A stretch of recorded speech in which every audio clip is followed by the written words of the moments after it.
నాగర్ కర్నూల్లో high court judge Sarath పర్యటన, పట్టెం వెంకన్న ఆలయ దర్శనం, కోర్టులో పలు కార్యక్రమాల ప్రారంభం. తెలంగాణ హైకోర్టు న్యాయమూర్తి కె. శరత్ నాగర్ కర్నూల్ జిల్లాలోని పట్టెం వెంకన్న స్వామి ఆలయాన్ని దర్శించుకున్నారు. అనంతరం జిల్లా కేంద్రంలో జూనియర్ జస్టిస్ బోర్డు భవన ప్రారంభోత్సవ కార్యక్రమంలో పాల్గొన్నారు.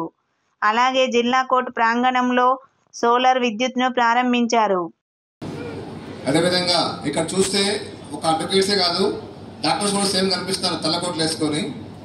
వారికి అదేవిధంగా పోలీస్ డిపార్ట్మెంట్ వారికి, మెడికల్ హెల్త్ వారికి, అదేవిధంగా నా చిరకాల మిత్రుడు వెంకటరెడ్డి సిఇఓ మోగనూర్ జెడ్పీ, మన న్యాయవాదులకి, మన న్యాయవాదులు మీన్స్ మేము కూడా న్యాయవాదుల నుంచి ఇక్కడ వచ్చాం కాబట్టి ఎప్పుడు కూడా మేము కోర్టుకు వస్తే కోర్టు హాల్లో వేరు, బయటకు వస్తే కనుక న్యాయవాదులుగా ఫీల్ అవుతాం. ఇప్పటికీ కూడా అంటే ఇంకా మేము జడ్జి అయ్యి 3 years కూడా కాలేదు కాబట్టి మాకు ఇంకా న్యాయవాదిగానే ఫీల్ అవుతుంటాం కొంత మటుకు. అందుకని ఇప్పుడు మనము ఇక్కడికి వచ్చినప్పుడు ఫస్ట్ ఓపెనింగ్కి వెళ్ళాను నేను. అక్కడికి జూనియర్ బోర్డు ఓపెనింగ్, తర్వాత మెడికల్ డిస్పెన్సరీ, నెక్స్ట్ మన సోలార్ సిస్టమ్.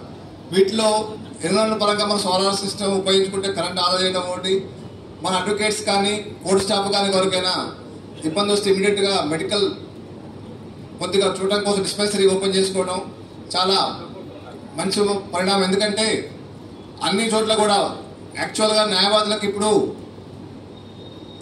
వాళ్ళ వృత్తిలో చాలా టెన్షన్స్ ఉంటాయి.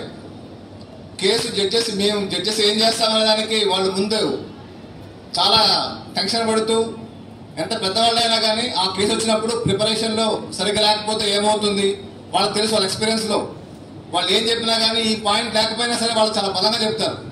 ఆ సందర్భంలో చాలా టెన్షన్స్ పడుతుంటారు.